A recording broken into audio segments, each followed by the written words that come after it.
SSC MTS படிக்கும் மாணவர்கள் அனைவருக்கும் வணக்கம். இன்னைக்கு என்ன டாபிக் பார்க்க போகிறோம் அப்படின்னு பார்த்தீங்கன்னா, how to study general awareness. ஆக்சுவலாக ஃபஸ்ட்டு இந்த ஜென்ரல் அவேர்னஸ் அப்படின்றதுக்கு நீங்கள் மீனிங் புரிஞ்சுக்கணும். நீங்கள் நிறைய எக்ஸாம்பிள் பார்த்துருப்பீங்க, ஜென்ரல் நாலேஜ், ஜிகேன்னு சொல்லக்கூடியது. இன்னும் வேறு என்ன கொடுப்பாங்க அப்படின்னு பார்த்தீங்க அப்படின்னா, ஜென்ரல் ஸ்டடீஸ். அடுத்து வேறு என்ன சொல்லியிருப்பாங்க அப்படின்னா, ஜென்ரல் அவேர்னஸ். இந்த எஸ்எஸ்சிலாம் பார்த்தீங்க அப்படின்னா ஜென்ரல் அவேர்னஸ்ன்னு தான் இருக்கும். இதே இது நீங்கள் வந்து பார்த்தீங்க அப்படின்னா, இப்போ டிஎன்பிசியில் குரூப் 1 குரூப் 2 மெயின்ஸு இந்த மாதிரி எழுதுறீங்க அப்படின்னா ஜென்ரல் ஸ்டடீஸ்னு வச்சுருப்பாங்க.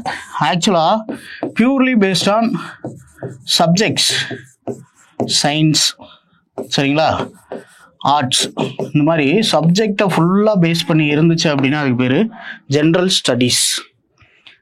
ஜென்ரல் நாலேஜ் அப்படின்னா என்ன அர்த்தம் அப்படின்னா, சப்ஜெக்டும் இருக்கும், ஆனால் சப்ஜெக்டோட டாமினேஷன் கொஞ்சம் கம்மியாக இருக்கும். ஆனால் ஸ்டாட்டிக் ஜிகே அப்படின்னா எப்பயுமே மாறாமல் இருக்கும். பார்த்தீங்களா, superlatives. Who is the first woman to climb the mount Everest, which is the largest river or longest river, சரிங்களா, which is the highest peak. இந்த மாதிரி இருக்கிற கொஸ்டின்ஸ் எல்லாமே என்ன அப்படின்னு பார்த்தீங்கன்னா ஜென்ரல் நாலேஜ் ரிலேட்டடாக அதிகமாக இருக்கும். ஜென்ரல் அவேர்னஸ்னால் என்ன அர்த்தம் அப்படின்னு பார்த்தீங்க அப்படின்னா, எல்லாத்தையும் உள்ளே கொண்டு வந்துடுவாங்க. ஸ்டாட்டிக் ஜிகே இருக்கும், அதுக்கப்புறம் கரண்ட் அஃபேர் இருக்கும், அடுத்தது சப்ஜெக்ட் ஜிகே இருக்கும், சரிங்களா. இது மூணும் சேர்ந்தது தான் என்ன அப்படின்னு பார்த்தீங்க அப்படின்னா ஜென்ரல் அவேர்னஸ். இந்த 25 கொஸ்டின் எப்படி ஸ்பிளிட் அப் ஆகும் அப்படின்னு பார்த்தீங்க அப்படின்னா, ஸ்டாட்டிக் ஜிகே அண்ட் கரண்ட் அஃபேருக்கு வந்து பார்த்தீங்க அப்படின்னா 10 கொஸ்டின் போயிடும். சப்ஜெக்ட் ஜிகேக்கு வந்து பார்த்தீங்க அப்படின்னா ஒரு 15 கொஸ்டின் வரும். அப்போ ஒரு 10 கொஸ்டின் நம்ம கையில் இப்பயே இருக்குது. அப்போ இப்பயே இருக்குன்னா எப்படி இருக்குது, ஒரு நாளைக்கு ஒரு டாபிக் ஸ்டாட்டிக் ஜிகே, சரிங்களா. என்னென்ன படிக்கணும்னு நான் சொல்லிடுறேன். என்னென்ன டாபிக்ஸு எம்டிஎஸ்க்கு எது இம்பார்ட்டன்ட், எதுக்கு நம்ம கொஞ்சம் எக்ஸ்ட்ரா கேர் எடுத்து படிக்கணும் அப்படின்றத நான் சொல்லிடுவேன். இப்போ அது போக சப்ஜெக்டை பொறுத்தளவு வந்து பார்த்தீங்கன்னா அதிகபட்சமான கொஸ்டின்ஸ் எதில் தான் கேட்குறாங்க அப்படின்னா ஹிஸ்ட்ரி, 2வது பாலிட்டி, 3வது வந்து பார்த்தீங்க அப்படின்னா ஜாகிரஃபி, எக்கனாமிக்ஸ். ஆர்ட்ஸை முடிச்சுட்டு எங்கே வராங்க அப்படின்னா சயின்ஸில் ஃபிசிக்ஸு, கெமிஸ்ட்ரி, பயாலஜியில் இவிஎஸ்ஏ அதிலே சேர்த்துக்கலாம். நம்ம எல்லாத்துலேயும் 1 or 2 கொஸ்டின்ஸு டாபிக் இம்பார்ட்டன்ஸை சொல்லிடுவேன், சரிங்களா. இப்போ ஸ்டாட்டிக் ஜிகே, கரண்ட் அஃபேர், இதில் வந்து பார்த்தீங்கன்னா மேபி ஈக்குவல் ஸ்பிளிட் அப்பாக கூட ஆகலாம். ஸ்டாட்டிக் ஜிகேல ஒரு 5 கொஸ்டினும் கரண்ட் அஃபேரில் ஒரு 5 கொஸ்டினும் ஆகலாம், சரிங்களா. இப்போ மேக்ஸிமம் நம்மளோட எக்ஸ்பெக்டேஷன் 6 to 7 கொஸ்டின் ஸ்டாட்டிக் ஜிகேவும் 3 to 4 கொஸ்டின்ஸ் கரண்ட் அஃபேரும் 15 கொஸ்டின் வந்து பார்த்தீங்கன்னா சப்ஜெக்ட் ஜிகேல இருக்கும், சரிங்களா. இப்போ இதை பொறுத்தளவு வந்து பார்த்தீங்க அப்படின்னா ஒரு சின்ன டேபிள் ஜென்ரல் அவேர்னஸோட சப்ஜெக்ட்ஸ். இப்போ ஜென்ரல் சயின்ஸ்னு எடுத்துக்கிட்டிங்க அப்படின்னா ஃபிசிக்ஸ், கெமிஸ்ட்ரி, பயாலஜி. கெமிஸ்ட்ரியில் 2 கொஸ்டின் கேட்குறாங்க, சரிங்களா. ஃபிசிக்ஸ், பயாலஜியில் 1 to 2 கொஸ்டின், ஒரு கொஸ்டின் கேட்பாங்க, இல்லை 2 கொஸ்டின்ஸ் கேட்பாங்க. கெமிஸ்ட்ரி ஏரியாவை நீங்கள் ஈஸியாக பிக் அவுட் பண்ணி எடுத்துடலாம். ஒன்று வந்து பார்த்தீங்க அப்படின்னா டே டு டே லைஃப்பில் நம்ம யூஸ் பண்ணக்கூடிய கெமிக்கல் நேம்ஸ், சரிங்களா, காமன் நேம் கொடுத்து, இப்போ for example vinegar, acetic acid, சரிங்களா, அது மாதிரி காமன் நேம்ஸ் கொடுத்து கேட்பாங்க, புரியுதுங்களா. அதை விட்டோம் அப்படின்னா வேற இதில் முக்கியமான 2 டாபிக் பின்னாடி நான் சொல்கிறேன், இருந்தாலும் இப்போதைக்கு தெரிஞ்சுக்கோங்க. Elements and compounds, acid by salt, இதை நல்லா அழுத்தி படித்தாலே போதும், கெமிஸ்ட்ரியில் ஒரு கொஸ்டின் போட்டுடலாம், சரிங்களா. சரி, நம்பர் ஆஃப் கொஸ்டின்ஸ் எப்படி கேட்குறாங்கன்னு பார்த்துட்டு நம்ம அடுத்ததுக்கு போவோம். இப்போ ஃபிசிக்ஸை பொறுத்தளவு 1 to 2 கொஸ்டின், கெமிஸ்ட்ரியில் 2 கொஸ்டின், பயாலஜியில் 1 or 2 கொஸ்டின்ஸ். ஹிஸ்ட்ரியில் பாருங்கள் மேக்ஸிமம் 5 கொஸ்டின்ஸ் வர போகும், மினிமம் 3 கொஸ்டின் வர இருக்கும். 3 to 5 கொஸ்டின் கேட்டுறாங்க. ஏன்ஷியன்ட் ஹிஸ்ட்ரி, அதுலேயே ஆர்ட் அண்ட் கல்ச்சரில் பர்டிகுலராக கொஸ்டின் கேட்டுக்கிட்டே இருக்காங்க. மிடிவல் ஹிஸ்ட்ரி, அதுக்கப்புறம் மாடர்ன் ஹிஸ்ட்ரி, இது எல்லாத்துலேயும் பார்த்தீங்க அப்படின்னா மொத்தமாக 3 to 5 கொஸ்டின் கேட்குறாங்க. பாலிட்டியில் 2 கொஸ்டின், இந்தியன் எக்கனாமியில் 2 கொஸ்டின், இந்தியா அண்ட் வேர்ல்டு ஜாகிரஃபியில் ஒரு 2 கொஸ்டின். இது போக static GK, current affairs 4 to 5 questions 2த்துலையுமே கேட்குறாங்க. இதான் நம்மளோட எம்டிஎஸை பொறுத்தவரை இப்படி தான் கொஸ்டின் ஸ்பிளிட் அப் இருக்குது, சரிங்களா. சரி, சயின்ஸில் ஃபிசிக்ஸில் கேட்கக்கூடிய அந்த 1 or 2 கொஸ்டின்ஸ் இம்பார்ட்டன்ட் ஏரியாஸாக ஒன்று வந்து பார்த்தீங்கன்னா யூனிட்ஸ் அண்ட் மெஷர்மெண்ட்ஸ். கண்டிப்பாக இதை படிச்சிருங்க. அட்லீஸ்ட் எதுக்கு என்னென்ன யூனிட்ஸ் இருக்குனாலும் படிச்சுக்கோங்க. அலகுகள் சரிங்களா. ஃபார் எக்ஸாம்பிள் ஒவ்வொன்றுக்கும் ஒவ்வொரு யூனிட்ஸ் சரிங்களா. டிஸ்டன்ஸுக்கு மீட்டர், டிஸ்பிளேஸ்மெண்ட்டுக்கு மீட்டர் சரிங்களா. கேண்டிலா எதோட யூனிட்டு, லுமினஸ் இன்டென்சிட்டினா என்ன, அதோட யூனிட் என்ன சரிங்களா. ஹென்ரி எதுக்கு வரும், வெபர் எதுக்கு வரும் அப்படின்ற யூனிட்ஸை நல்லா தெளிவாக படித்து வச்சுக்கிறோம். மெஷர்மெண்ட்ஸையும் சேர்த்து படித்து வச்சுக்கிறோம். இப்போ 10⁻⁻12 அப்படின்னா என்ன, 10⁻⁻6னா என்ன, 10⁻⁻9 நானோ. அப்போ 10⁻+12 என்னவா இருக்கும், 10⁻15 அப்படின்னா என்ன அப்படின்ட்டு மெஷர்மெண்ட்ஸ் ரிலேட்டடாகவும் கேட்பாங்க சரிங்களா. ஃபேத்தம் எதுக்கு யூஸ் பண்ணுற யூனிட்டு, இந்த மாதிரி இருக்கக்கூடிய கொஸ்டின்ஸ் எல்லாமே இதில் கேட்பாங்க சரிங்களா. இதில் ஒரு கொஸ்டின் கன்ஃபார்மாக வந்துடும். நல்லா தெளிவாக பார்த்து வச்சுக்கோங்க யூனிட் அண்ட் மெஷர்மெண்ட்ஸில். அடுத்தது எலக்ட்ரிசிட்டி அண்ட் மேக்னட்டிசம். மேக்னட்டிசத்தை பொறுத்தளவு மேக்னட்டிசத்தில் இருக்கக்கூடிய யூனிட்ஸ் மட்டும் நல்லா படித்தா போதும். டெஸ்லா எதுக்கு வரும், வெபர் எதுக்கு வரும், ஹென்ரி எதுக்கு வரும் சரிங்களா, வெபர் பெர் மீட்டர் ஸ்கொயர்டு எதுக்கு வரும் அப்படின்ட்டு யூனிட்ஸை நல்லா அழுத்தி படிச்சுக்கோங்க. எலக்ட்ரிசிட்டியில் ஃபஸ்ட்டு கண்டிப்பாக ஓம்ஸ் லா படிக்கணும். ஓம்ஸ் லால ப்ராப்ளம்ஸ் கேட்பாங்க சரிங்களா. அதுக்கப்புறம் எலக்ட்ரிசிட்டியில் இருக்கக்கூடிய இன்ஸ்ட்ருமெண்ட்ஸ், கால்வனாமீட்டர் எங்கே யூஸ் ஆகுது சரிங்களா. அதே மாதிரி ஏசி டு டிசி கன்வெர்ட் பண்ணுறதுக்கு எதை யூஸ் பண்ணுவோம், டிசி டு ஏசி கன்வெர்ட் பண்ணுறதுக்கு எதை யூஸ் பண்ணுவோம், இந்த மாதிரி இன்ஸ்ட்ருமெண்ட்ஸ் அண்ட் டிவைசஸ் கேட்பாங்க சரியா. அதுக்கப்புறம் கண்டக்டர்ஸ், செமிகண்டக்டர்ஸ், இன்சுலேட்டர்ஸ் இது எல்லாமே கேட்பாங்க சரியா. அடுத்தது சயின்டிஸ்ட்.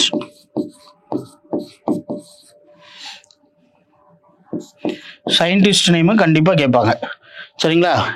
ஏன்னா செல்லு பேட்டரியை கண்டுபிடிச்சது யாரு சரிங்களா, ஆம்பியர் பற்றி, கிர்ச்சாஃப் பற்றி, மைக்கேல் ஃபாரடே பற்றி சரிங்களா, ஹான்ஸ் ஒயர்ஸ்டட் பற்றி, இந்த மாதிரி இருக்கக்கூடிய சயின்டிஸ்ட்டை வச்சு கொஸ்டின்ஸ் கேட்பாங்க புரியுதா. அப்போ இதையுமே நீங்கள் ஸ்டாட்டிக் அப்ரோச்சில் படிங்க. ஒரு இடத்துல மட்டும் ப்ராப்ளம்ஸ் ஓம்ஸ் லா படித்து வச்சுக்கிறணும். அது போக கொஞ்சம் இம்பார்ட்டன்ட் லாஸ் இருக்கக்கூடிய இம்பார்ட்டன்ட் லாஸ் எலக்ட்ரிசிட்டியில் சரிங்களா. ஃப்ளெமிங் லெஃப்ட் ஹேண்ட் ரூல் என்ன சொல்ல வருது, ரைட் ஹேண்ட் ரூல் என்ன சொல்ல வருது. அடுத்தது வந்து பார்த்தீங்கன்னா மைக்கேல் ஃபாரடே சொன்னது எலக்ட்ரோ மேக்னெட்டிக் இண்டக்ஷன் எப்படி இருக்கும் சரிங்களா. கிர்ச்சாஃப் லா, கேசிஎல் என்ன சொல்ல வருது, கேவிஎல் என்ன சொல்ல வருது, ஓம்ஸ் லா சரிங்களா. அதுக்கப்புறம் பார்த்தீங்க அப்படின்னா கூலும் இன்வெர்ஸ் ஸ்கொயர் லா, இந்த மாதிரி இருக்கக்கூடிய லாஸ் நல்லா பார்த்து வச்சுக்கோங்க சரியா. அடுத்தது waves, sound, light, work and energy. வேவ்ஸை பொறுத்தளவு வந்து பார்த்தீங்க அப்படின்னா அந்த வேவோட அப்ளிகேஷன். இப்போ ஃபார் எக்ஸாம்பிள் டெலிகம்யூனிகேஷனுக்கு வந்து பார்த்தீங்கன்னா ரேடியோ வேவ்ஸ் யூஸ் பண்ணுறோம் சரிங்களா. இன்ஃப்ராரெட் சிசிடிவி கேமராவிலலாம் நைட் விசிபிளுக்கு பார்த்தீங்க அப்படின்னா இன்ஃப்ராரெட் ரேஸ் யூஸ் பண்ணுறோம் அப்படின்ட்டு அப்ளிகேஷன் ரிலேட்டடாக வேவ்ஸ் படித்து வச்சுக்கோங்க. அது போக இதில் இருக்க டேம்ஸ்னு எடுத்துக்கிட்டிங்க அப்படின்னா அதில் ஃப்ரீக்வன்சினா என்ன, வேவ் லென்த்னா என்ன, அதாவது அதிர்வெண்ணா என்ன, அலைநீளம்னா என்ன, அதுக்கப்புறம் அலைவு காலம் டைம் பீரியட் எப்படி இருக்கும் சரிங்களா. அதுக்கப்புறம் வீச்சு ஆம்ப்ளிடியூட் எப்படி இருக்கும் அப்படின்றத படித்து வச்சுக்கிறணும். டிரான்ஸ்வர்ஸ் வேவ்ஸ் எதுலெல்லாம் ட்ராவல் பண்ணும், குறுக்கலைகள், நெட்டலைகள் எதுலெல்லாம் ட்ராவல் பண்ணும் அப்படின்றத தெரிஞ்சு வச்சுக்கணும். ஏன்னா இப்போ சவுண்ட் எடுத்துக்கிட்டிங்கன்னா it is a mechanical longitudinal wave சரிங்களா. அப்போ ஒலி என்பது வந்து பார்த்திங்கன்னா எந்திர நெட்டலைகளாக பரவக்கூடியது. இந்த மாதிரி கொஸ்டின்ஸ்லாம் இருக்கும். சவுண்டை பொறுத்தளவு அப்ளிகேஷன்ஸ் படித்து வச்சுக்கிறணும். டாப்லர் எஃபெக்ட் படித்து வச்சுக்கிறணும் சரிங்களா, டாப்லர் விளைவு. அடுத்தது வந்து பார்த்தீங்க அப்படின்னா சவுண்டில் ரொம்ப முக்கியம் என்ன அப்படின்னு பார்த்தீங்க அப்படின்னா எதிரொலிப்பு சரிங்களா, ரிஃப்ளெக்ஷன் ஆஃப் சவுண்டு, எக்கோ எப்படி இருக்கும், ரெவபரேஷன் எப்படி இருக்கும், மல்டிபிள் ரிஃப்ளெக்ஷன் எப்படி இருக்கும் அப்படின்றது எல்லாத்தையுமே சவுண்டில் படித்து வச்சுக்கிறணும். லைட்டை பொறுத்தளவு கண்டிப்பாக நீங்கள் படிக்க வேண்டியது மிரர், லென்ஸ், ரெண்டையும் நல்லா தெளிவாக படித்து வச்சுக்கிறணும் சரியா. அப்போ அதாவது ஆடிகள், லென்ஸுகள், ஆடி சமன்பாடு கேட்டிருக்காங்க, லென்ஸ் சமன்பாடு கேட்டிருக்காங்க, எந்த ஆடி பயன்படுதுன்னு கேட்டிருக்காங்க. சரிங்களா, குழி ஆடியா குவி ஆடியான்னு கேட்டிருக்காங்க. அடுத்து டிசீசஸ், லென்ஸில் இருக்கக்கூடிய கண்ணை சரி பண்ணக்கூடிய லென்ஸு. சரிங்களா, அப்போ குழி ஆடி எதுக்கு பயன்படுத்துவோம்? கிட்ட பார்வை, கிட்ட குழி தோண்டி தூர குவி, இந்த மாதிரி இருக்கிறது எல்லாமே எதில் வருது அப்படின்னு பார்த்தீங்க அப்படின்னா லைட்டில். அடுத்து work and energy, kinetic energy, potential energy ரெண்டுத்தையும் நல்லா படித்து வச்சுக்கிறணும். Renewable energy, non renewable energy, conservation energy, non conservation energy. சரிங்களா, புதுப்பிக்க இயலும் ஆற்றல், புதுப்பிக்க இயல ஆற்றல், மரபுசார் ஆற்றல், மரபு சாரா ஆற்றல், அதுக்கப்புறம் நிலை ஆற்றல், இயக்க ஆற்றல், இது எல்லாத்தையுமே பார்த்து வச்சுக்கிறணும். அடுத்து ஒர்க்கு, வேலை, ஒரே ஃபார்முலா தான். W = force into displacement into cos theta. இதில் கேசஸ் தீட்டாவோட வேல்யூஸை சப்ஸ்டிட் பண்ண போகிறோம். சரிங்களா, அது போக வந்து பார்த்தீங்கன்னா ஒர்க்கு எனர்ஜி தியரம், இது ரெண்டத்தையும் நல்லா பார்த்து வச்சுக்கிறணும். அடுத்தது மோஷன், ஃபோர்ஸ் அண்டு ப்ரெஷர். கண்டிப்பாக இதில் அப்ளிகேஷன் ரிலேட்டட் கொஷின்ஸ் இருக்கும். சரிங்களா, புரியுதா? ஃபோர்ஸில் நியூட்டன்ஸ்லாம் கண்டிப்பாக படிச்சிருக்கணும். ப்ரெஷரில் பாயில்ஸ்லாம் படிச்சிருக்கணும். ப்ரெஷரு எங்கெல்லாம் பயன்படுத்துகிறோம் அப்படின்றது தெரிஞ்சிருக்கணும். அழுத்தத்தில் ஹைட்ராலிக் லிஃப்ட்டில் பயன்படக்கூடிய தத்துவம் என்ன? சரிங்களா, நீரியல் உயர்த்தி, நீரியல் அழுத்தி, இந்த மாதிரி இருக்கக்கூடிய அப்ளிகேஷன் ரிலேட்டட் கொஷின்ஸ் இதில் கேட்பாங்க. அடுத்தது ஹீட்டு. ஹீட்டை பொறுத்தளவு வந்து பார்த்தீங்கன்னா டிரான்ஸ்ஃபர்மேஷன் ஆஃப் ஹீட்டு, ஒரு இடத்துல இருந்து இன்னொரு இடத்துக்கு வெப்ப ஆற்றல் எப்படி பரிமாற்றப்படுது? Conduction, convection, radiation. சரிங்களா, வெப்ப கடத்தல், வெப்ப சலனம், அதுக்கப்புறம் வந்து பார்த்தீங்க அப்படின்னா வெப்ப கதிர்வீச்சு. இன்னும் 3 முறையும் தெரிஞ்சிருக்கணும். எந்தெந்த முறையில் வாயுக்களோ திடப்பொருட்களுக்கோ வெப்பம் பரவும் அப்படின்றது தெரிஞ்சிருக்கணும். அடுத்தது ஸ்டேட் கன்வர்ஷன், நிலை மாற்றம். பதங்கமாதல்னா என்ன? சரிங்களா, சப்ளிமேஷன்னா என்னென்னு கொஸ்டின் கேட்பாங்க. இந்த மாதிரி இருக்க ஸ்டேட் கன்வர்ஷன் படித்து வச்சுக்கிறணும். இதுக்கப்புறம் வந்து பார்த்தீங்க அப்படின்னா ஹீட்டை பொறுத்தளவு எக்ஸ்பான்ஷன் தெரிஞ்சு வச்சுக்கிறணும். வெப்பத்தால் விரிவடைதல், அதை படித்து வச்சுக்கிறணும். அப்புறம் டெம்பரேச்சர். டெம்பரேச்சரை பொறுத்தளவு செல்சியஸு, ஃபாரன்ஹீட்டு, கெல்வின் 3 ரீடிங்ஸும் தெரிஞ்சிருக்கணும். ரிலேஷன்ஷிப் தெரிஞ்சிருக்கணும். சரிங்களா, எங்கே எப்படி யூஸ் பண்ணுவோம் அப்படின்றது தெரிஞ்சிருக்கணும்.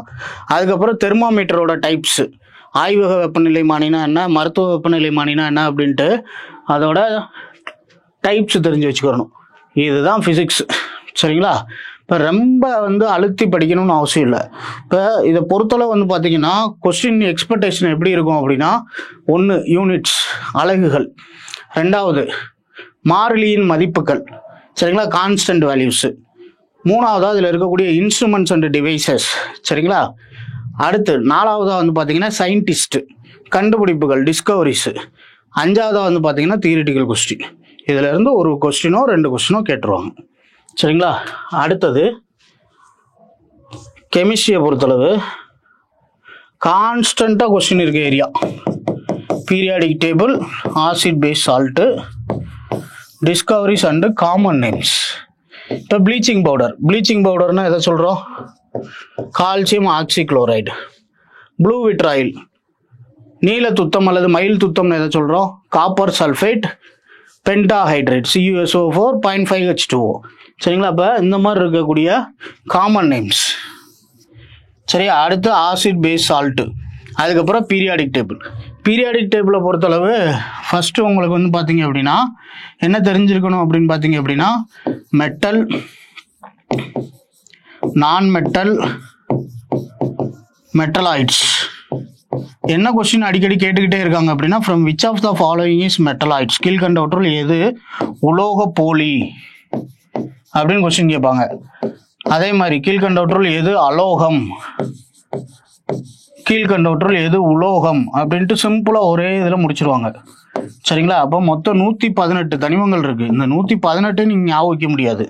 எதெல்லாம் ஈஸியாக ஞாபகம் வச்சுக்க முடியுமோ அதை ஞாபகம் வச்சுக்கிட்டு பேலன்ஸ் இருக்கிறத, இப்போ ஃபார் எக்ஸாம்பிள் உலோக போலின்னு எடுத்துக்கிட்டிங்கன்னா வெறும் 7 தான் இருக்குது. என்னெல்லாம் இருக்குதுன்னு பார்த்தீங்கன்னா silicon, germanium, antimony, boron, tellurium, arsenic, அதுக்கப்புறம் வந்து பார்த்தீங்க அப்படின்னா பொலோனியம். சரி, அந்த 7 தான் இருக்குது. இப்போ ஏதாவது ஒரு ஷார்ட்கட் போட்டு ஞாபகம் வச்சுங்க. இப்படி கூட ஞாபகம் வச்சுங்க, சிரிச்சுக்கிட்டே ஜெர்மனிக்கு ஆண்டியை பார்க்க போகிறோம், டெலிஃபோன் அடிக்குது, ஆண்டி அர்ஜென்ட்டாக போலாந்து போயிட்டாங்க, 7 முடிஞ்சு. அடுத்த அலோகங்கள் நான் மெட்டல் எடுத்துக்கிட்டீங்க அப்படின்னா 18th குரூப் அப்படின்னு சொல்லக்கூடியது, இல்லை அப்படின்னா 0th குரூப் பூஜ்ஜிய தொகுதின்னு சொல்லக்கூடியது மந்த வாயுக்கள் என்னெல்லாம் இருக்கு அப்படின்னா helium, neon, argon, krypton, xenon, Radon. இந்த 6 பார்த்தீங்க அப்படின்னா மந்த வாயுக்கள். இது போக இதுக்கு முன்னாடி இருக்கக்கூடிய 17வது தொகுதியில் இருக்கக்கூடிய உப்பினிகள்னு எடுத்துக்கிட்டீங்க அப்படின்னா ஃப்ளூரின், குளோரின், புரோமின், அயோடின், ஆஸ்டிடின், டெனிசைன். சரிங்களா, இதெல்லாம் என்ன அப்படின்னு பார்த்தீங்க அப்படின்னா உப்பினிகள். இதுவும் வந்து பார்த்தீங்க அப்படின்னா அலோகங்கள். இது போக வந்து பார்த்தீங்கன்னா நம்ம உடம்புக்கு தேவையான முக்கியமான சத்து கார்பன், ஹைட்ரஜன், ஆக்சிஜன், CH2 ஞாபகம் வச்சுக்கோங்க. அடுத்தது வந்து பார்த்தீங்க அப்படின்னா நைட்ரஜன், NP, பாஸ்பரஸ், சல்ஃபர். சரிங்களா, இது எல்லாமே வந்து பார்த்தீங்க அப்படின்னா அலோகங்கள். இதை தாண்டி மீதி இருக்கிறது உலோகங்கள் ஞாபகம் வச்சுக்கோங்க. IUMனு முடிஞ்சிச்சுன்னா உலோகங்கள். சரிங்களா, புரியுதுல? அப்போ இது தெரிஞ்சிருக்கணும் பீரியாடிக் டேபிளில். அடுத்து பீரியாடிக் டேபிளில் பிரித்த விஷயம் உங்களுக்கு தெரிஞ்சிருக்கணும், அதோட ஸ்ட்ரக்சர். சரிங்களா, 18 குரூப் இருக்குன்னு தெரிஞ்சிருக்கணும், 7 பீரியட்ஸ் இருக்குன்னு தெரிஞ்சிருக்கணும். உள்ளுக்குள்ளே வந்து பார்த்தீங்க அப்படின்னா S பிளாக் எது, P பிளாக் எது, T பிளாக் எது, F பிளாக் எதுன்னு தெரிஞ்சிருக்கணும். அதே மாதிரி பார்த்தீங்க அப்படின்னா 18 குரூப்போட பேருன்னு தெரிஞ்சிருக்கணும். மொதல் குரூப்புக்கு பேர் வந்து பார்த்தீங்கன்னா கார உலோகங்கள்னு சொல்லுவாங்க. சரிங்களா, அல்கலைன் மெட்டல்ஸ். ரெண்டாவது வந்து பார்த்தீங்க அப்படின்னா அல்கலைன் எர்த் மெட்டல்ஸ், கார மண் உலோகங்கள். 3லேருந்து 12 வரை பார்த்தீங்க அப்படின்னா transition elements R transition metals. சரிங்களா, இடைநிலை தனிமங்கள். 13க்கு வந்து பார்த்தீங்க அப்படின்னா போரான் ஃபேமிலி. 14க்கு வந்து பார்த்தீங்கன்னா நைட்ரஜன் ஃபேமிலி. 15 carbon family. இப்படி வரிசையா. சரிங்களா, 16 வந்து பார்த்தீங்க அப்படின்னா சால்கோஜன் ஆர் ஆக்சிஜன் ஃபேமிலி. 17 வந்து பார்த்தீங்க அப்படின்னா உப்பினிகள், ஹாலஜன் ஃபேமிலி. 18 வந்து மந்தவாயுக்கள் அப்படின்றது உங்களுக்கு தெரிஞ்சிருக்கணும். புரியுதா? அடுத்தது S பிளாக் எது, P பிளாக் எது, D பிளாக் எது, F பிளாக் எதுன்னு தெரிஞ்சிருக்கணும். மொதல் 2 குரூப்பும் S பிளாக்கு. சரிங்களா, P பிளாக் வந்து பார்த்தீங்க அப்படின்னா 13லேருந்து 18 வரை. D பிளாக் வந்து பார்த்தீங்க அப்படின்னா 3 to 12. இந்த F பிளாக்ன்றது என்ன அப்படின்னா உள் இடைநிலை தனிமங்கள்னு சொல்லக்கூடிய லேந்தனைடு, ஆக்டினைடு தனிமங்கள் இருக்கக்கூடிய தொகுதிகள். சரிங்களா, இன்னர் டிரான்சிஷன் எலமெண்ட்ஸ்னு சொல்லக்கூடியது. இப்போ இது எல்லாத்தையுமே தெரிஞ்சு வச்சுக்கிறணும். அதே மாதிரி பார்த்தீங்க அப்படின்னா பீரியாடிக் டேபிளுக்குன்னு இருக்கக்கூடிய ப்ராப்பர்ட்டிஸ், அயனி ஆரம், அணு ஆரம் பீரியடில் அதிகரிக்குமா, குரூப்பில் அதிகரிக்குமா, எப்படி இப்போ லெஃப்ட் டு ரைட்டு போகிறோமா, மேலேருந்து கீழே வரோமா, அதை தெரிஞ்சு வச்சுக்கிறணும். எலக்ட்ரான் அஃபினிட்டி, எலக்ட்ரான் நெகட்டிவிட்டி, இதை பற்றி எல்லாத்தையும் தெரிஞ்சு வச்சுக்கிறணும். சரிங்களா, ஆர்கானிக் கெமிஸ்ட்ரி ரேர் கொஸ்டின் தான், ஆனால் இதில் பாலிமர்ஸ் பற்றி படித்து வச்சுக்கோங்க. சரி, அப்ளிகேஷன்ஸ் நைலான் 6,6. சரிங்களா, பாலிஎஸ்டர்ஸு இதெல்லாம் எங்கே யூஸ் பண்ணுறாங்க அப்படின்னு தெரிஞ்சு வச்சுக்கிறணும். சரியா, அடுத்தது கெமிக்கல் ப்ராப்பர்ட்டிஸ் ஆஃப் எலமெண்ட்ஸ். ஒரு சில தனிமங்கள் வினை புரிகிறப்போ வந்து பார்த்தீங்க அப்படின்னா வினையூக்கியாக எதை பயன்படுத்தினாங்க அப்படின்ற மாதிரி கொஸ்டின்ஸ் கேட்பாங்க. சரிங்களா, கேட்டலைஸ்டாக யூஸ் பண்ணுறது. அதுக்கப்புறம் டிஸ்கவரிஸ், எலக்ட்ரானை கண்டுபிடிச்சது யார், புரோட்டானை கண்டுபிடிச்சது யார், ஆட்டமை கண்டுபிடிச்சது யார், இந்த மாதிரி இருக்கக்கூடியது. சொல்யூஷன்ஸ். சரிங்களா, இப்போ மேக்ஸிமம் உங்களோட கான்சன்ட்ரேஷன் பீரியாடிக் டேபிள், அதுக்கப்புறம் acid base salt, common names and discoveries இதில் வச்சிங்க அப்படின்னா இதில் கேட்குற 2 கொஸ்டினும் ஈஸியாக தூக்கிடலாம். அடுத்தது பயாலஜியை பொறுத்தளவு நல்லா தெரிஞ்சிருக்க வேண்டியது என்ன அப்படின்னு பார்த்தீங்கன்னா செல் ஆர்கனல்ஸ். சரிங்களா, செல்லுக்குள்ளே இருக்கிற ஒவ்வொரு இதுக்கும் பேர் தெரிஞ்சிருக்கணும். சரியா, கண்டுபிடிச்சவங்க பேர் கூட நீங்கள் படித்து வச்சுக்கலாம். மைட்டோகாண்ட்ரியா, சரியா, நியூக்ளியஸு, சைட்டோபிளாசம், எண்டோபிளாசம், ரெட்டிகுலம். சரிங்களா, அதுக்கப்புறம் வந்து பார்த்தீங்கன்னா ரிபோசோம்ஸ்னா என்ன, லைசோசோம்ஸ்னா என்ன, இந்த மாதிரி கேட்பாங்க. இதோட காமன் நேம்ஸ் வச்சு தான் கேட்பாங்க. Which is called as a suicide bag, which is the proton synthesize factory, which is the energy coin of the cell, இந்த மாதிரி கொஸ்டின் கேட்பாங்க. சரிங்களா, power house of the cell எதுன்னு கேட்பாங்க. புரியுதுங்களா, ஆற்றல் நாணயம் எதுன்னு கேட்பாங்க, ஆற்றல் மையம் எதுன்னு கேட்பாங்க. இப்போ செல்லு நல்லா தெளிவாக படிச்சுக்கிறணும். அதுக்கப்புறம் 2வதா ரொம்ப முக்கியம் எது அப்படின்னு பார்த்தீங்கன்னா disease and immunity. Disease and இம்யூனிட்டியை பொறுத்தளவு வந்து பார்த்தீங்க அப்படின்னா உங்களுக்கு டிசீசஸை பொறுத்தளவு வந்து பார்த்தீங்கன்னா எண்டோக்ரைனில் இருக்கக்கூடிய எண்டோக்ரைன் சிஸ்டம் கேள்விப்பட்டிருப்பீங்க, நாளமில்லா சுரப்பிகள். சரிங்களா, அதில் இருக்கக்கூடிய ஹார்மோன்ஸ்னால ஏற்படக்கூடிய டிஃபிஷியன்சி, சரிங்களா, ஹைப்பர் ஹைப்போ, இதை வச்சு தான் கொஸ்டின் ரிப்பீட்டடாக கேட்குறாங்க.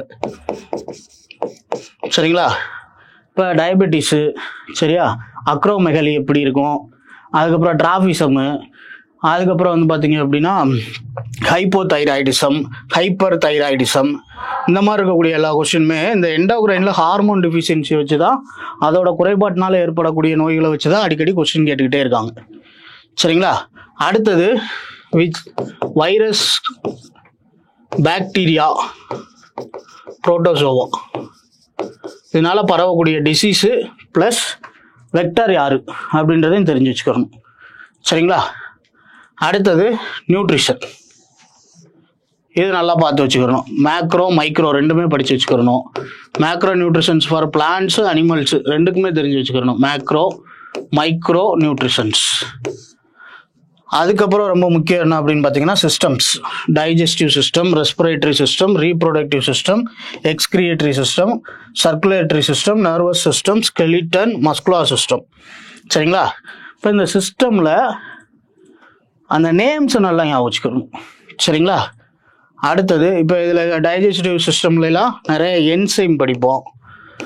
பெப்சின்னா என்ன, சரிங்களா, ரிலாக்ஸின்னா என்ன, இந்த மாதிரி இருக்கக்கூடிய என்சைம்ஸ் நேமை நல்லா படித்து வச்சுக்கணும். அமைலேஸ், லைப்பேஸ், இந்த மாதிரி என்சைம்ஸ் நேம்ஸ் நல்லா படித்து வச்சுக்கிறணும். அடுத்து டிஸ்கவரிஸ், இதில் இருக்கக்கூடிய டிஸ்கவரிஸு ப்ளஸ் வேக்சின். சரியா, வேக்சினை கண்டுபிடிச்சது யார், எப்போ யூஸ் பண்ணுறோம், பிசிஜினா என்ன, குழந்தைகளுக்கு எந்த மாதத்தில் யூஸ் பண்ணுறாங்க அப்படின்ற மாதிரிலாம் கொஸ்டின் கேட்டிருக்காங்க. சரிங்களா, இப்போ இதெல்லாம் கவர் பண்ணிங்க அப்படின்னா சயின்ஸில் மேக்ஸிமம் 6 கொஸ்டின்ஸ். சரிங்களா, அடுத்தது ஹிஸ்ட்ரியை பொறுத்தளவு வந்து பார்த்தீங்க அப்படின்னா ஐவிசி, இண்டஸ் வேலி சிவிலைசேஷன், டைரக்ட் கொஸ்டின் எல்லாமே. சரிங்களா, இப்போ டான்சிங் கேலோட ஸ்டாச்சு எங்கே கிடச்சிச்சு, சரிங்களா, இந்த மாதிரி கொஸ்டின்ஸு. அதுக்கப்புறம் வந்து பார்த்தீங்க அப்படின்னா which is called as a dead mount. சரிங்களா, இந்த மாதிரி கொஸ்டின்ஸ் வந்து பார்த்தீங்கன்னா டைரக்ட் கொஸ்டின். ஐவிசியை பொறுத்தளவு, இண்டஸ் வேலி சிவிலைசேஷனை பொறுத்தளவு எல்லாமே டைரக்ட் கொஸ்டின்ஸ். அடுத்து இங்கே முக்கியம் யார் அப்படின்னு பார்த்தீங்க அப்படின்னா குப்தா எம்பரரில் கொஸ்டின் கேட்குறாங்க, மௌரியாஸில் கேட்குறாங்க. ஜெயினிசம், புத்திசம் ரெண்டுக்குமே மாநாடு எங்கே நடந்துச்சுன்னு நல்லா பார்த்து வச்சுக்கோங்க. முதல் பௌத்த மாநாடு எங்கே நடந்துச்சு, ரெண்டாவது பௌத்த மாநாடு எங்கே நடந்துச்சு, யார் தலைவர் அப்படின்ற மாதிரி நல்லா பார்த்து வச்சுக்கோங்க. அப்புறம் ஏன்சியன்ட் சவுத் இந்தியன் டைனசிட்டிஸ், சேரா, சோழா, பாண்டியாஸ். சரிங்களா, இவங்களில் கல்ச்சர் ரிலேட்டடாக படிங்க. சரியா, கல்ச்சர் ரிலேட்டடாக படித்தாலே போதும், மேக்ஸிமம் கொஸ்டின்ஸ் அட்டன் பண்ணிடலாம். அடுத்தது மிடுவலை பொறுத்தளவு Delhi sultanate, Mughal emperors, Vijayanagara and Bahmani, Maratha and Sikh. Delhi சுல்தானில் ஸ்லேவ் டைனசிட்டியில் ஆரம்பித்து லோடி வரவே படித்து வச்சுக்கிறணும். சரிங்களா, ஸ்லேவ் டைனசிட்டியில் ஆரம்பித்து இதில் முக்கியம் என்ன அப்படின்னு பார்த்தீங்கன்னா இங்கே ஃபவுண்டர்ஸ் நேம் கேட்பாங்க. சரிங்களா, ஃபவுண்டர்ஸ் நேம் கேட்பாங்க. அப்புறம் பில்ட் பை, இந்த கட்டிடத்தை கட்டுனது யாரு அப்படின்ற மாதிரி கொஸ்டின்ஸ் கேட்பாங்க. அதுக்கப்புறம் வார் அண்டு ட்ரீட்டி. சரிங்களா, வார் அண்டு ட்ரீட்டியில் கொஸ்டின் கேட்பாங்க. இது எல்லாத்தையும் கொஞ்சம் பார்த்து வச்சுக்கோங்க. அடுத்தது மாடர்ன் ஹிஸ்டரியை பொறுத்தளவு கவர்னர் ஜெனரல்ஸ் அண்டு வைஸ்ராய்ஸ் கண்டிப்பாக ஒரு கொஸ்டின் இருக்கும். அதுக்கப்புறம் வந்து பார்த்தீங்க அப்படின்னா ஐஎன்சி, இந்தியன் நேஷனல் காங்கிரஸ். இதில் வந்து பார்த்தீங்க அப்படின்னா எப்போ வந்து பார்த்தீங்கன்னா கான்ஃபரன்ஸ் நடந்துச்சு, கான்ஃபரன்ஸ் ஹெட்டு யார், எங்கே நடந்துச்சு, இந்த 3 ஏரியாவும் இதில் ரொம்ப முக்கியம். அப்புறம் சோசியோ ரிலீஜியஸ் மூமெண்ட்ஸை பொறுத்தளவு வந்து பார்த்தீங்க அப்படின்னா ராஜாராம் மோகன் ராயை பற்றி படித்து வச்சுக்கோங்க. அதுக்கப்புறம் தயானந்த சரஸ்வதியை பற்றி படித்து வச்சுக்கோங்க. சரியா, இவங்க 2 பேர் ரொம்ப முக்கியம். அடுத்தது இந்தியன் நேஷனல் மூமெண்ட்ஸை பொறுத்தளவு வந்து பார்த்தீங்க அப்படின்னா மிலிட்டன்ஸ் ப்ளஸ் காந்தியன் எரா. சரிங்களா, இது 2 நல்லா பார்த்து வச்சுக்கோங்க. இயர்ஸ் ரொம்ப முக்கியம். சௌரி சௌரா எப்போ நடந்துச்சுன்னு கேட்பாங்க, ஜாலியன் வாலாபாக் எப்போ நடந்துச்சுன்னு கேட்பாங்க, ரவுலட் ஆக்ட் எப்போ கொண்டு வந்தாங்கன்னு கேட்பாங்க. இந்த மாதிரி இயர்ஸை நல்லா பார்த்து வச்சுக்கிறணும், வருடங்களை நல்லா படித்து வச்சுக்கிறணும். சரிங்களா. அதுக்கப்புறம் நியூஸ் பேப்பர்ஸ் அண்ட் புக்கு ரொம்ப ரொம்ப முக்கியம். காமன்வெல்த் நியூஸ் பேப்பர் யார் நடத்தினா, சரிங்களா, நியூ இந்தியா யார் நடத்தினா, அந்த மாதிரி நியூஸ் பேப்பர்ஸ் கேட்பாங்க. அதோட எடிட்டர் யாருன்னு கேட்பாங்க. அடுத்து புக் அண்ட் ஆத்தர், சரிங்களா. இப்போ கிருஷ்ணதேவராயர் எழுதின புக்கு என்ன, சரியா, அஸ்த சாஸ்திரா எழுதினது யாரு, இந்த மாதிரி ஹிஸ்டாரிக்கல் ரிலேட்டட் புக்ஸ் கேட்பாங்க. பாபர் நாமாவை எழுதினது யாரு, அக்பர் நாமா எழுதினது யாரு அப்படின்ட்டு ஹிஸ்டாரிக்கல் ரிலேட்டடா புக்ஸ் கேட்பாங்க. இது எல்லாத்தையும் நல்லா பார்த்து வச்சுக்கோங்க. அடுத்து பாலிட்டியை பொறுத்தளவு வந்து பார்த்தீங்க அப்படின்னா ஹிஸ்டாரிக்கல் பேக்ரவுண்டு, நேஷனல் சிம்பிள்ஸும் நல்லா பார்த்து வச்சுக்கோங்க. கொஸ்டின் கேட்குறாங்க, சரிங்களா, நேஷனல் சிம்பிள்ஸ். அடுத்து making of the constitution, parts, source ரொம்ப முக்கியம். இது ஒரு கொஸ்டின் கேட்குறாங்க, சரிங்களா. அடுத்தது யூனியன் டெரிட்டரி, சிட்டிசன்ஷிப் நல்லா பார்த்து வச்சுக்கோங்க, சரிங்களா. அடுத்து ஃபண்டமெண்டல் ரைட்ஸ், இதில் கொஸ்டின் கேட்குறாங்க. அதுக்கப்புறம் வந்து பார்த்தீங்க அப்படின்னா கான்ஸ்டியூஷனல் பாடிஸ், நான் கான்ஸ்டியூஷனல் பாடிஸ், இதுல இருந்து ஒரு கொஸ்டின் கேட்குறாங்க, சரிங்களா. அதுக்கப்புறம் ராஜ்யசபா, லோக்சபா. இதில் நீங்கள் நல்லா பார்க்க வேண்டியது என்ன அப்படின்னு பார்த்தீங்க அப்படின்னா அவங்களோட இப்போ ஃபார் எக்ஸாம்பிள் போட்டி போடுறதுக்கான வயது, சரிங்களா, 30 வயதா, 35 வயசா, 25 வயசா அப்படின்ட்டு அந்த எலிஜிபிள் ஏஜை நல்லா பார்த்து வச்சுக்கிறணும். இதுல இருந்து கொஸ்டின் கேட்டுக்கிட்டே இருக்காங்க, சரிங்களா. அடுத்தது எக்கனாமி செக்டரை பொறுத்தளவு ரொம்ப இம்பார்ட்டன்ட் 5 இயர் பிளான்ஸ். அதுக்கப்புறம் வெல்ஃபேர் ஸ்கீம்ஸ், சரிங்களா. அதுக்கப்புறம் macro economics, GDP, GNB, NNP and it's types. இது 3 நல்லா தெளிவாக படிச்சுட்டாலே ஓரளவுக்கு வந்து பார்த்தீங்க அப்படின்னா ஒரு கொஸ்டின்ல இருந்து 2 கொஸ்டின் போட்டுடலாம். இதுதான் ஏரியா, சரிங்களா. அதுக்கப்புறம் பேங்கிங்கை நீங்கள் ஸ்டாட்டிக்காக படிக்கணும். எல்லா டேர்ம்ஸை உட்காந்து படிச்சுட்டு இருக்காதீங்க. இதில் என்ன படிக்கணும் அப்படின்னு பார்த்தீங்கன்னா ஹிஸ்டாரிக்கல் பேக்ரவுண்டாக படிக்கணும், சரிங்களா. பேங்க் எப்போ நேஷனலைஸ் பண்ணாங்க, சரிங்களா. இப்போ இம்பீரியல் பேங்க்ஸ்லாம் எப்படி வந்து ஸ்டேட் பேங்க் ஆஃப் இந்தியாவை மாறுச்சு, நேஷனலைஸ்டு பேங்க் எப்படி இருக்குது, அந்த மாதிரி இருக்கக்கூடிய கொஸ்டின்ஸாக படித்து வச்சுக்கணும், சரிங்களா. இதுதான் இந்தியன் எக்கனாமியை பொறுத்தளவு. அடுத்து ஜாகிரஃபி ஃபுல்லாகவே ஸ்டாட்டிக் கொஸ்டின்ங்க. National parks, census, rivers, water falls, சரிங்களா. இதை நல்லா தெளிவாக பார்த்து வச்சுக்கிறணும். நேஷனல் பார்க், வைல்ட் சாங்சுரிஸும், ரிவர்ஸு, வாட்டர் ஃபால்ஸு, சென்சஸை நல்லா தெளிவாக பார்த்து வச்சுக்கோங்க. இது போக அக்ரிகல்ச்சரில் கிராப்ஸ், சாயில் நேம்ஸ், பாபர்னா இது, சரிங்களா, இந்த மாதிரி இருக்கக்கூடிய சாயில் நேம்ஸு, எக்ஸ்போர்ட் ஆகிற கிராப்ஸு, மேஜர் கிராப்ஸ், அதில் எல்லாத்தையும் நல்லா பார்த்து வச்சுக்கிறணும், புரியுதுங்களா. அதுக்கப்புறம் வந்து பார்த்தீங்க அப்படின்னா இந்தியன் ஃபிசியோகிராஃபி, இந்த ஏரியாவை நல்லா கான்சென்ட்ரேட் பண்ணுங்க. ஈஸியாக கொஸ்டின் அடிச்சுட்டு போயிட்டே இருக்கலாம். இதுதான் மேஜர் ஏரியா, சரிங்களா. அடுத்தது ஸ்டாட்டிக் ஜிகேவை பொறுத்தளவு ஃபஸ்ட்டு கல்ச்சுரல்ஸ்க்கு தான் ரொம்ப இம்பார்ட்டன்ஸ் கொடுக்கணும். இது ரெண்டும், dances, festivals, temples, musical instruments, paintings, சரிங்களா. இது ரெண்டையும் நல்லா தெளிவாக படிச்சுக்கோங்க. ஆல்ரெடி நம்ம சேனல்லே வீடியோஸ் இருக்கும், இதை நல்லா தெளிவாக படித்து வச்சுக்கோங்க. அதுக்கப்புறம் நேஷனல் அண்ட் இன்டர்நேஷ்னல் பர்சனாலிட்டிஸ், சரிங்களா. இது பழைய ஆட்களையும் கேட்கலாம், இப்போ இருக்கிற கரண்ட் அஃபேர் ரிலேட்டடாகவும் கேட்கலாம். அடுத்து புக் அண்ட் ஆத்தர்ஸ், ஹிஸ்டாரிக்கல் புக்கும் கேட்பாங்க, இப்போ கரண்ட்டாக வந்த கரண்ட் அஃபேர்ஸும் கேட்பாங்க. அடுத்து இம்பார்ட்டன்ட் டேஸு ரொம்ப ரொம்ப முக்கியம், சரிங்களா. எல்லா மந்த்துக்கும் இம்பார்ட்டன்ட் டேஸ் பார்த்து வச்சுக்கோங்க. ஸ்போர்ட்ஸை பொறுத்தளவு நீங்கள் எப்படி படிக்கணும் அப்படின்னு பார்த்தீங்க அப்படின்னா இதில் எப்படி ஸ்டாட்டிக் கொஸ்டின்ஸ் வந்துக்கிட்டே இருக்குன்னா நம்பர் ஆஃப் பிளேயர்ஸ், அதுக்கப்புறம் ஸ்போர்ட்ஸ் ரிலேட்டட் டேர்ம்ஸ், சரிங்களா, ட்ரிப்ளிங்னா என்ன, இந்த மாதிரி ஸ்போர்ட்ஸ் ரிலேட்டட் டேர்ம்ஸ். அதுக்கப்புறம் ஸ்டேடியமோட லொக்கேஷன், சரிங்களா, எந்த ஸ்டேடியம் எங்கே லொக்கேட் ஆகிருக்கு அப்படின்ற மாதிரி இதை படிக்கணும் ஸ்போர்ட்ஸை பொறுத்தளவு, சரிங்களா. நம்பர் ஆஃப் பிளேயர்ஸு, அதுக்கப்புறம் ஏன்னா நிறைய பேர் ஸ்போர்ட்ஸ் இப்போ கரண்ட்டாக நடக்கிறது மட்டும் பார்த்துட்டு போயிடுறீங்க. என்னெல்லாம் கேட்குறாங்க அப்படின்னா நம்பர் ஆஃப் பிளேயர்ஸ் கேட்குறாங்க, சரிங்களா. இப்போ கபடியில் எத்தனை பிளேயர் இருக்காங்க, வாலிபாலில் எத்தனை பிளேயர் இருக்காங்க அப்படின்ட்டு கேட்குறாங்க. அது போக வந்து பார்த்தீங்க அப்படின்னா ஸ்போர்ட்ஸ் ரிலேட்டடாக இருக்கக்கூடிய டேர்ம்ஸ் கேட்குறாங்க. அடுத்தது ஸ்டேடியம் லொக்கேஷன் கேட்குறாங்க. இது எல்லாத்தையும் நல்லா பார்த்து வச்சுக்கோங்க. அடுத்து அவார்ட்ஸை பொறுத்தளவு இன்டர்நேஷ்னல் அவார்ட்ஸு, நேஷ்னல் அவார்ட்ஸ், சரிங்களா. இன்டர்நேஷ்னல் அவார்ட்ஸு, நேஷ்னல் அவார்ட்ஸ், இது நல்லா பார்த்து வச்சுக்கோங்க. அடுத்து டிஃபென்ஸ் அண்ட் ஸ்பேஸ் ப்ரோக்ராம். சரிங்களா. இது போக வந்து பார்த்தீங்க அப்படின்னா எக்ஸசைஸ் படிச்சு வச்சுங்க. மிலிட்ரி எக்ஸசைஸ் பார்த்து வச்சுக்கோங்க. அடுத்து இன்டர்நேஷ்னல் ஆர்கனைசேஷன்ஸ் ஹெட் குவார்ட்டர்ஸு இப்போ இருக்கக்கூடிய சிஇஓ யாரு இல்லை பிரசிடென்ட் யாரு அப்படின்றத பார்த்து வச்சுக்கிறணும். சரிங்களா. அடுத்து இதில் ஒரு முக்கியமானது என்ன அப்படின்னு பார்த்தீங்கன்னா சம்மிட்ஸ், இண்டெக்ஸ் ஆர் ரேங்க், இது ரெண்டையும் சேர்த்து பார்த்து வச்சுக்கோங்க. இது கரண்ட் அஃபேர் ரிலேட்டடாக பார்த்துருங்க. சரிங்களா. இப்போ இதுதான் வந்து பார்த்தீங்க அப்படின்னா கொஞ்சம் மேஜராக இருக்கக்கூடியது. இப்போ கரண்ட் அஃபேரில் சம்மிட்ஸ் பாருங்கள்.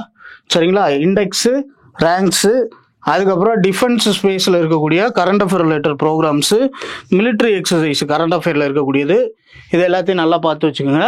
புக் அண்ட் ஆத்தர்ஸை பொறுத்தளவு வந்து பார்த்தீங்க அப்படின்னா லேட்டஸ்ட்டாக இருந்தக்கூடிய புக்ஸும் கேட்குறாங்க, கரண்ட் அஃபேர்ஸ் ரிலேட்டடாகவும் கேட்குறாங்க, ஸ்டாட்டிக்காகவும் கேட்குறாங்க. ரெண்டையுமே பார்த்து வச்சுக்கிறணும். சரிங்களா. அவார்ட்ஸும் நல்லா தெளிவாக பார்த்து வச்சுக்கோங்க. இன்டர்நேஷ்னல் அவார்ட்ஸை பொறுத்தளவு நோபல் ப்ரைஸ் பார்த்து வச்சுக்கோங்க. அதுக்கப்புறம் வந்து பார்த்தீங்க அப்படின்னா ஆஸ்கார் நல்லா பார்த்து வச்சுக்கோங்க. சரிங்களா. அடுத்தது ஸ்போர்ட்ஸ் ரிலேட்டட் அவார்ட்ஸ், இந்த குளோபல் க்ளவுஸு, சரிங்களா, கோல்டன் ஷூ, இந்த மாதிரி இருக்கக்கூடிய அவார்ட்ஸ் பார்த்து வச்சுக்கோங்க. ஸ்போர்ட்ஸ் ரிலேட்டட் அவார்ட்ஸ் பார்த்து வச்சுக்கோங்க. நேஷனல் அவார்ட்ஸை பொறுத்தளவு பத்மஸ்ரீ, பத்மபூஷன், பத்ம விபூஷன், பாரத் ரத்னா, அதுக்கப்புறம் வந்து பார்த்தீங்க அப்படின்னா கேலண்ட்ரி அவார்ட்ஸ், அதையும் நல்லா பார்த்து வச்சுக்கிறணும். மிலிட்ரி ரிலேட்டடாக கொடுக்கக்கூடிய கேலண்ட்ரி அவார்ட்ஸ் பார்த்து வச்சுக்கிறணும்.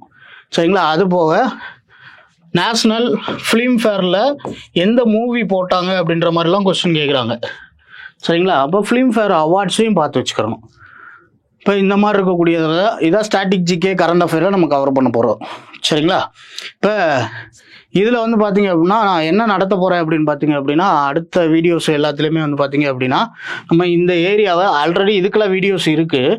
இந்த கரண்ட் அஃபேர் ரிலேட்டடாக அப்ரோச் பண்ணுறது, அதுக்கப்புறம் ஷார்ட்கட்ஸாக எப்படி நிறையா விஷயங்களை ஞாபகம் வச்சுக்கிறது, இது ரெண்டும் தான் வந்து பார்த்தீங்க அப்படின்னா நம்ம ஸ்டாட்டிக் ஜிகே கரண்ட் அஃபேரில் இனி வரும் காலங்களில் பார்க்க போகிறோம். அது போக இங்கிலீஷில் வந்து பார்த்தீங்க அப்படின்னா நிறைய பேர் எரர் எடுக்கிறத ஷார்ட்டாக நடத்துங்க அப்படின்ற மாதிரி சொன்னீங்க. சில ரூல்ஸ் இருக்குது, அதை அடுத்தடுத்து நம்ம டிஸ்கஸ் பண்ணுவோம். இப்போ ஸ்டாட்டிக் ஜிகே பொறுத்தளவு வந்து பார்த்தீங்கன்னா நல்லா மெமரி பண்ணி வச்சுக்கிறணும், அதான் ரொம்ப முக்கியம், மறந்துடக்கூடாது. சரிங்களா. இப்போ நீங்கள் பொதுவாக என்ன சொல்லுவாங்கன்னா எஸ்எஸ்சியில் வந்து பார்த்தீங்கன்னா ஜென்ரல் அவேர்னஸ்லாம் ரொம்ப கஷ்டமாப்பா, 25 கொஸ்டினில் 15 தான் போட முடியும் அப்படிம்பாங்க. இப்போ நம்ம ப்ரிப்பேர் பண்ணுறப்ப எப்படி பண்ணுறோன்னு பாருங்கள். இந்த இப்போ ஒரு 10 கொஸ்டினை நம்ம கையில் எடுத்துட்டோம். சரிங்களா. மொதல் இருக்கிறது means current affair plus static ஜிகேவை கையில் எடுத்துட்டோம். 4 to 5 இது தனியாக எடுத்துட்டோம். மீதி இருக்கிறது சப்ஜெக்ட் ஜிகே. இந்த சப்ஜெக்ட் ஜிகேல இந்த 10 கொஸ்டின் நம்ம வீடியோஸ் வச்சு நம்ம நல்லா ப்ரிப்பேர் பண்ண போகிறோம். மீதி இருக்கிறத சப்ஜெக்ட் ஜிகேல புக்ஸ், ஸ்கூல் புக்ஸ், நிறையா பேர் என்சிஆர்டி தான் படிக்கணுமா அப்படின்னாலாம் கிடையாது. உங்கள் கையில் ஸ்டேட் கவர்மெண்ட் புக் இருந்தாலும் சரி, எஸ்சிஆர்டி இருந்தாலும் சரி, டாபிக்ஸ் கொஞ்சம் நல்லா இறங்கி படிச்சிடணும். ப்ரீவியஸ் இயர் கொஸ்டின் ரொம்ப ரொம்ப முக்கியங்க. சரிங்களா. சப்ஜெக்ட் ரிலேட்டடாக ப்ரீவியஸ் இயர் கொஸ்டின்ஸ் என்னெல்லாம் வச்சுருக்காங்க அப்படின்றத நல்லா பார்க்கணும். எஸ்எஸ்சி பினாக்கல்னு ஒரு புக் இருக்குது, இவங்க நல்லா பிரித்து கொடுத்துருக்காங்க. சரிங்களா. ஒரே புக்கு தான் எம்டிஎஸ்க்கு, அதை வாங்கி நீங்கள் படிக்கலாம். புரியுதுங்களா. அப்படி இல்லையா, இது வந்து ப்ரொமோஷன்லாம் கிடையாது, நான் பார்த்த அளவில் சொல்கிறேன். பிஒய்க்கும் நல்லா இருக்குது. இல்லை அப்படின்னா வந்து பார்த்தீங்கன்னா லூஸ் அண்ட் அப்ஜெக்டிவ் புக்கு, ஆனால் அது நிறையா இருக்கும் லூஸ் அண்ட் அப்ஜெக்டிவ் புக் படிக்கிறதுக்கு. பிஒய்க்கு தான் ரொம்ப முக்கியம். அது எஸ்எஸ்சியில் கேட்ட கொஸ்டினை மட்டும் நீங்கள் கான்சென்ட்ரேட் பண்ணி எம்டிஎஸ் லெவலில் சப்ஜெக்ட் ஜிகேக்கு படித்தா போதும். இது ரெண்டை விட்டுட்டு. சரிங்களா. மீதி எல்லாமே நம்ம வீடியோஸை வச்சு நல்லா தரவு படிச்சிடலாம். புரியுதா. அப்போ இதுக்கு நீங்கள் ஒரு பிளான் பண்ணி வச்சுக்கோங்க. நானுமே ஒரு ஷெடியூல் பண்ணி உங்களுக்கு இந்த ஸ்டாட்டிக் ஜிகே கரண்ட் அஃபேர்ஸ்லாம் என்னென்ன பார்க்கலாம் அப்படின்றத சொல்கிறேன். நல்லா படிங்க. All the best. தேங்க்யூ.